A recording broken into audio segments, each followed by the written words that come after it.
This video lesson pertains to assignment IDP 842319ZT of 10th class science, light and reflection. Question number 2. Draw ray diagrams showing the image formation by convex lens when an object is placed. So there are 5 positions which have been there in the question.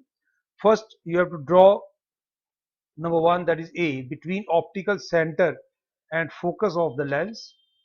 Secondly, between focus and twice the focal length of the lens.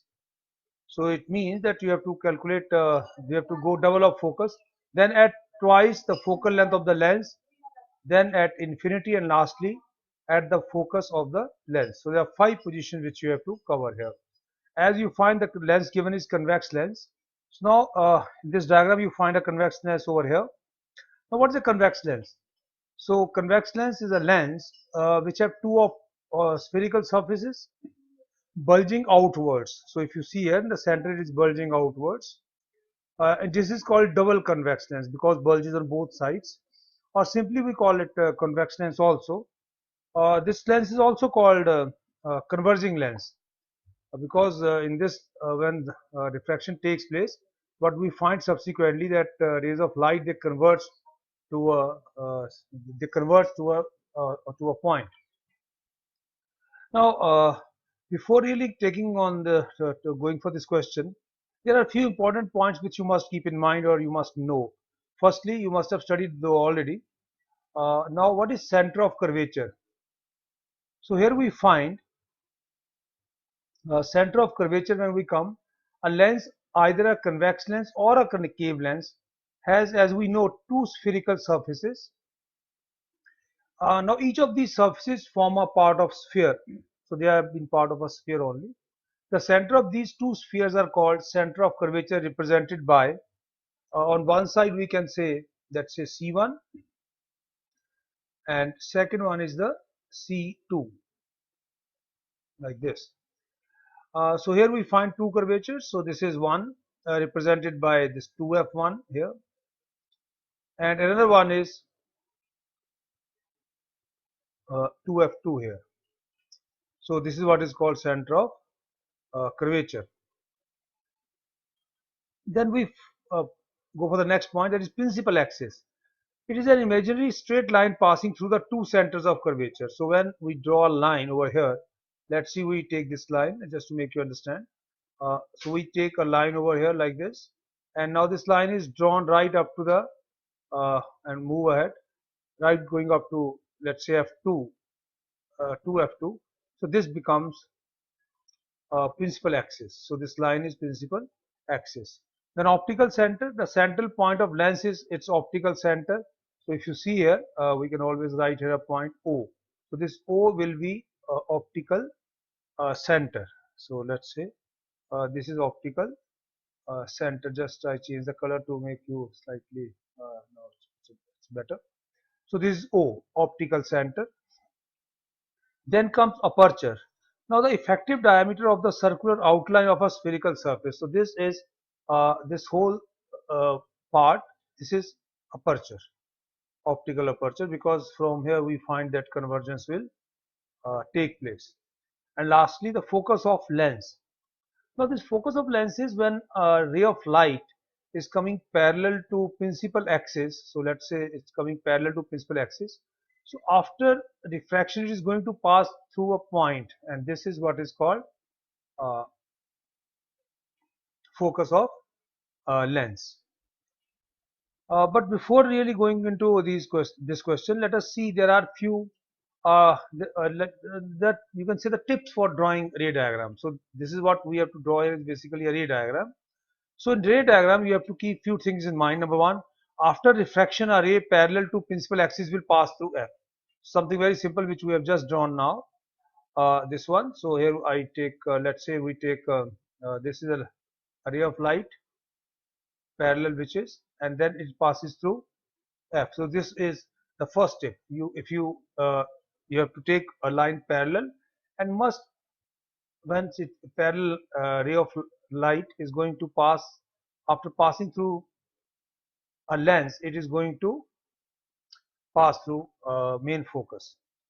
Then comes second point. Second point is a ray passes through F after refraction will emerge parallel. So it's the other way around. So let's say we take a ray from here again. Okay, this is a ray. So it passes through F. So once it passes through F, this is going to become parallel after that. So this is a second tip for these ray diagrams. And the third one is a ray passes through optical center, passes without any deviation.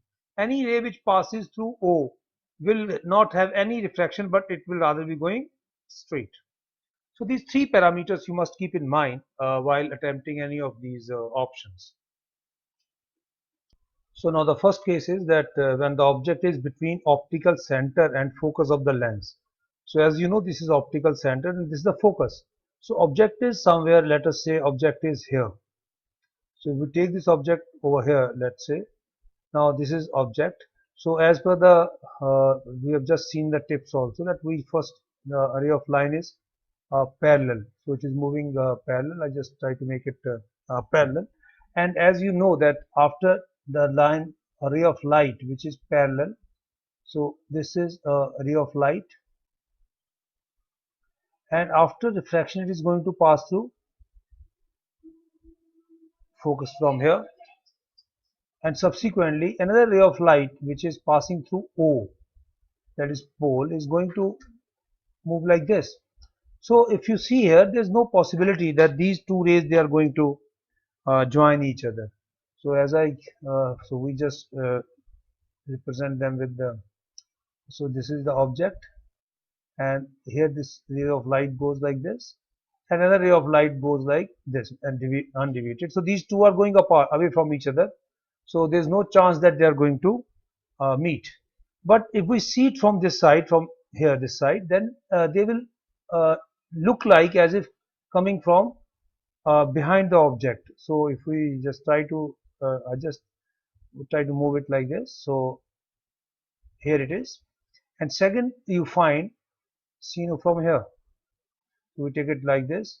So now it appears that as if they are making this image somewhere here. So here you find our images formed much bigger in size. So this is the image. But importantly, remember one thing, that this image has to be shown in dotted lines. So when you take these lines, you must draw them in dotted form like this. Right. Anything which is taken behind is going to be imaginary. So like this. And this object is not formed in the real sense, because here you find that actually these rays are not meeting anywhere because they are going straight here. But subsequently what we find, they emerge as if they are coming from this place. So here now what are the characteristics of the image here? So image is enlarged, virtual and erect, and this image is formed beyond 2f1. If you see here, here is the object and the image is beyond 2f. So this is 2f1 and it is beyond 2f1, and it is on the same side uh, of that is of the object. So this is you have to draw it.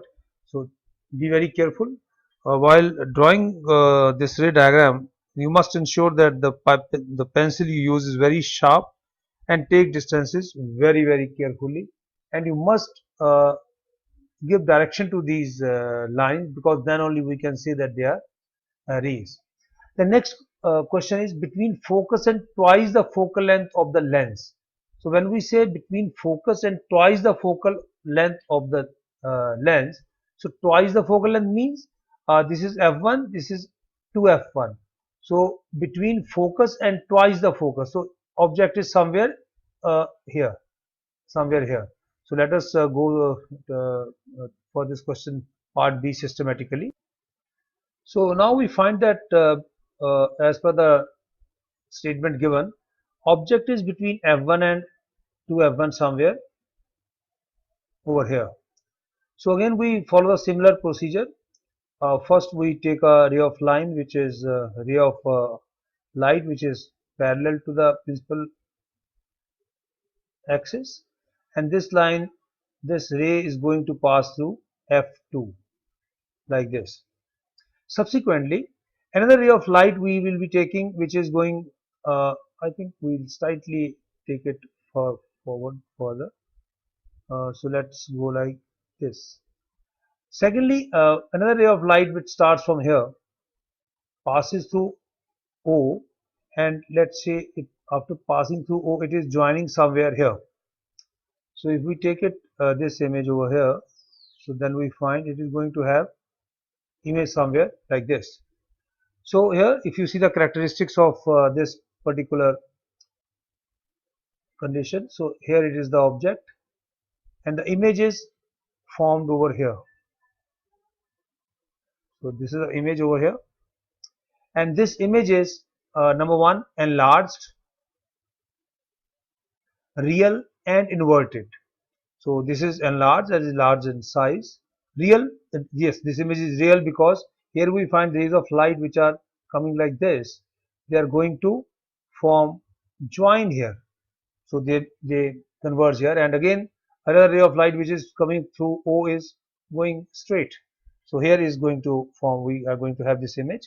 So image is enlarged, real, and of course it is inverted, and it is beyond point this beyond 2f2.